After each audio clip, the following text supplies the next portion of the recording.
दोस्तों, Hindustan aeronautics limited यानी HAL की बात करें तो फ्राइडे को ज़बरदस्त तेज़ी देखने को मिली और इसके पीछे वजह है ज़बरदस्त ऑर्डर मिला है कंपनी को। कंपनी लगातार बहुत तेज़ी से अपने कारोबार को आगे बढ़ा रही है और ये पीएसयू स्टॉक आने वाले समय बड़ा धमाका करने को तैयार है। और यहाँ पे अब लेटेस्ट टारगेट निकल के आए अलग अलग ब्रोकरेज हाउस के, जिसको इस वीडियो के माध्यम से हम डिस्कस करेंगे। साथ में अगर हम भारत इलेक्ट्रॉनिक्स यानी बीईएल की बात करें तो यहाँ पर भी बहुत सारी गुड न्यूज़ है, काफ़ी अच्छे टारगेट दिखाई दे रहे हैं, जिसको इस वीडियो के माध्यम से डिस्कस करेंगे। क्या दोनों ये डिफेंस सेक्टर के शेयरों में दाव लगाना चाहिए?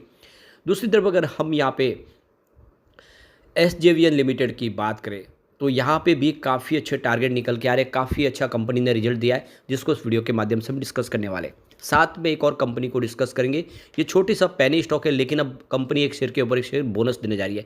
क्या इन्वेस्टमेंट करना चाहिए, जानेंगे इस वीडियो के माध्यम से। लेकिन फ्रेंड, उससे पहले अगर आप पहली बार हमारे चैनल पे आए तो चैनल को सब्सक्राइब कर दीजिए, एक बेल आइकॉन दबा दीजिए ताकि जब भी नया वीडियो बने पहला नोटिफिकेशन आपको मिले। वीडियो पसंद आए तो लाइक से ज़रूर कीजिए। चलो फ्रेंड्स, वीडियो स्टार्ट करते हैं। मैं हूँ आपका दोस्त एस बी दवे और हमारे अपने चैनल ऑनलाइन कमाई में आपका बहुत बहुत स्वागत है। तो सबसे पहले एचएल की बात कर ले। 4758 पर क्लोजिंग थी, 2.07% की काफ़ी अच्छी तेज़ी देखने को मिली। स्टॉक फिर से 5000 की तरफ जाता हुआ दिखाई दे रहा है और ये तेज़ी बनी, इसके पीछे वजह एचएएल को यहाँ पे देखो कि 67,000 करोड़ का एक बड़ा एलसीए ऑर्डर मिला है और जो ब्रोकरेज हाउस है इस समय इसमें बाय की रिकमेंडेशन कर रहे हैं। तो यहाँ पे कंपनी की तरफ से जो जानकारी दी गई है कि उनको 67,000 करोड़ का एक फ्रेश तेजस लाइट कॉम्बैट एयरक्राफ्ट का ऑर्डर मिला है इंडियन एयरफोर्स की तरफ से। तो कंपनी यहाँ पे देखिए कि एलसीए MK-A1 का ऑर्डर जो प्राप्त कर चुके हैं इंडियन एयरफोर्स की तरफ से, जिसकी प्राइस 67,000 करोड़ के आसपास है।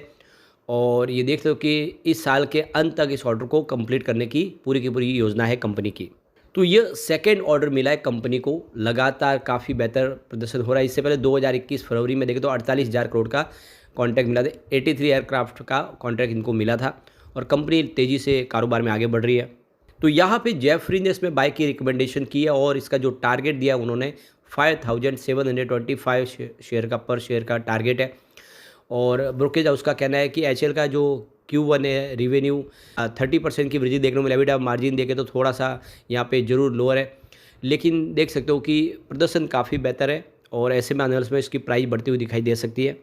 जेफरीज को भरोसा है कि आने वाले 3 से 5 साल में इसका जो ग्रोथ है वो डबल डिजिट में जाता हुआ दिखाई देगा और ऐसे में इन्वेस्टर के लिए अच्छा मौका है कि इस डिफेंस सेक्टर के शेयर में दाव लगाए।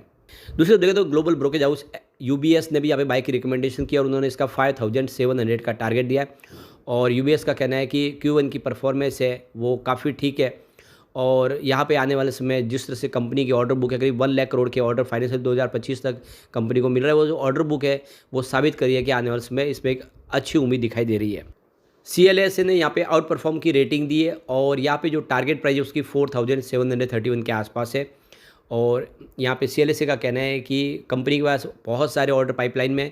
Q1 थोड़ा सा वीकनेस दिखा रहा है, लेकिन आने वाले संभावना पॉजिटिव है। Q2 काफ़ी बेहतर हो सकता है और इसीलिए इसमें आने वाले समय PAT मार्जिन की जो संभावना वो बढ़ती हुई दिखाई देगी। तो एक लॉन्ग टर्म इन्वेस्टर के लिए मौका है कि खरीदारी की जा सकती है। तो कुल मिला के सभी ब्रोकरेज हाउस इस समय बुलिश है और खरीदारी की सलाह दे रहे एचएएल में। अब चलते हम भारत इलेक्ट्रॉनिक्स की तरफ। तो 303 पर आज क्लोजिंग थी। फ्राइडे को 335% की शानदार तेज़ी देखने को मिली, काफ़ी बेहतर प्रदर्शन किया है और आप देख सकते हो कि स्टॉक 300 के नीचे भी गया था, लेकिन वहाँ से इसने अच्छा खासा बाउंस बैक दिया है। बहुत ही मजबूत डिफेंस सेक्टर की कंपनी है। अनिल सिंह भी इस समय बहुत ज़्यादा बुलिश है दोनों डिफेंस सेक्टर के शेयरों पर, एचएएल और बीएल पर। उनके हिसाब से इन शेयरों में खरीदारी की संभावना बन रही है। तो अनिल सिंह ने एचएएल स्टॉक को ऑफ द डे चुना है। उन्होंने कहा है कि यह शेयर के फ्यूचर में खरीदारी करनी चाहिए। इसका स्टॉप लॉस 4,630 के आसपास रखना चाहिए। टारगेट 4,740, 4,775 और 4,800 के देखने को मिल सकते हैं। तो मार्केट गुरु का कहना है कि नतीजे मजबूत रहे, लेकिन अच्छे रिजल्ट के बाद शेयर चला नहीं। उम्मीद है कि स्टॉक में तेज़ी आनी चाहिए।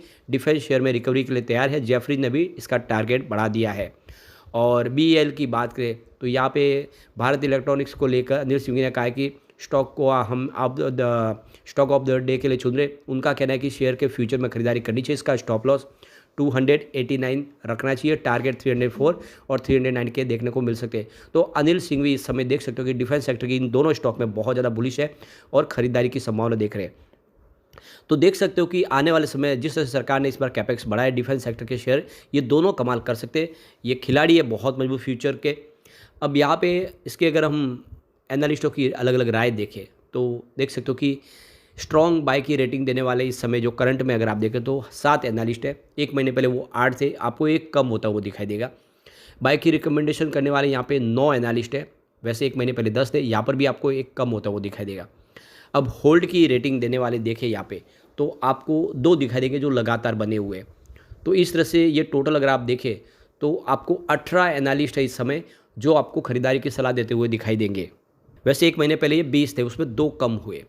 अब सेल की रेटिंग देने वाले थे इस समय 3 हैं, जो पहले 1 महीने पहले 1 थे, यानी 2 जो एनालिस्ट इस समय इसमें बिकवाली की सलाह दे रहे हैं और स्ट्रॉन्ग सेल की सलाह देने वाले 2 है जो लगातार बने हुए। तो 5 यहाँ पे बिकवाली की सलाह देने वाले एनालिस्ट है, लेकिन सामने 18 एनालिस्ट अभी भी इसमें खरीदारी की सलाह दे रहे हैं। स्पेशली जो ग्लोबल ब्रोकरेज है वो सारे के सारे बुलिश है, ऐसे में इसमें निवेश का जरिया बनता है। अब चलते हम SJVN लिमिटेड की तरफ। तो 143 पर क्लोजिंग थी, 0.61% की तेज़ी देखने को मिली।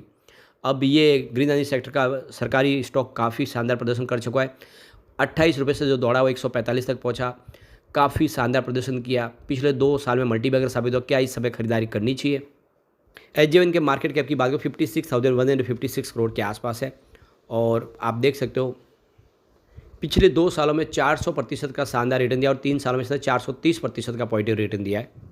52 वीक का लो इसका 55 रुपीज़ का जो 21 अगस्त 2023 को इसने बताया था और 52 वीक का जो हाई है वो 170 का जो 5 फरवरी 2024 को आया था और उस लेवल से अभी भी स्टॉक नीचे है। फिलहाल स्टॉक 5 डे, 50 डे, 100 डे और 200 डे मूविंग एवरेज से ऊपर ट्रेड कर रहा है, लेकिन 20 डे और 30 डे मूविंग एवरेज से नीचे ट्रेड कर रहा है। Q1 की बात करें कंपनी ने जो नेट प्रॉफिट है उसमें 31% की शानदार जंप देखने को मिली है जो 357 करोड़ रहा है, जबकि पिछले साल सेम क्वार्टर में ये 271 करोड़ के आसपास था। और यहाँ पे देख सकते हो कि कंपनी का जो खर्च है उसमें भी वृद्धि हुई है, 476 के आसपास रहा है जो पिछले 1 साल पहले 362 करोड़ के आसपास था। तो यहाँ पे SJVN को लेकर चॉइस ब्रोकिंग के हार्दिक मतालिया का कहना है कि स्टॉक काफ़ी अच्छा लग रहा है, करंट लेवल पे खरीदारी करनी चाहिए। एक बार 150 को ब्रेकआउट दिया इसने तो जो बाय के सिग्नल आएंगे और ये आने वाले समय अपसाइड टारगेट 170 का देखने को मिल सकता है, यानी जो अपनी पुरानी आई है उसको तोड़ सकता है। दूसरी तरफ अगर आप देखें तो यहाँ पे खुशहाल गांधी स्टॉक बॉक्स के टेक्निकल एनालिस्ट है, उनका कहना है कि इस समय स्टॉक थोड़ा सा दबाव में दिखाई दे रहा है। जो इस समय अगर आप देखें तो 160 से 153 की रेंज है, अगर ये रेंज टूटेगी तो गिरावट हो सकती है। इसके ऊपर स्टॉक बने रहता है तो फिर आने वाले समय पॉजिटिव संभावना बन सकती है।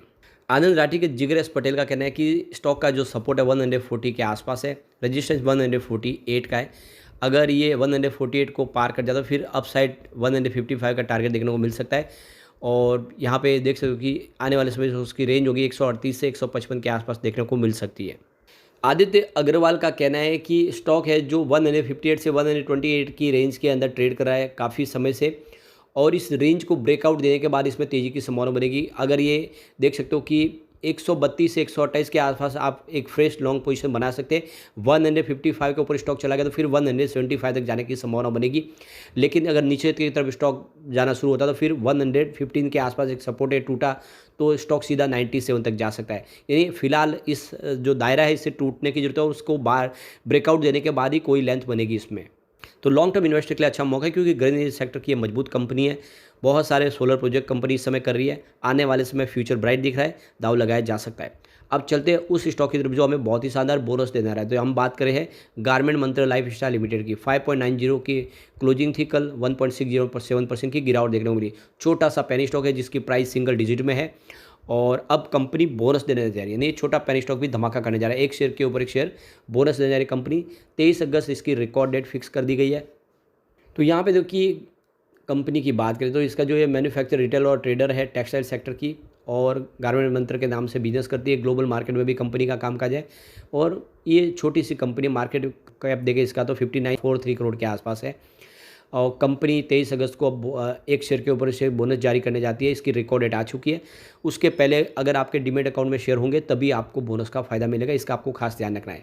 कंपनी ने जो Q1 का रिजल्ट बताया उसमें देखें तो रिजल्ट काफ़ी ठीक रहा है।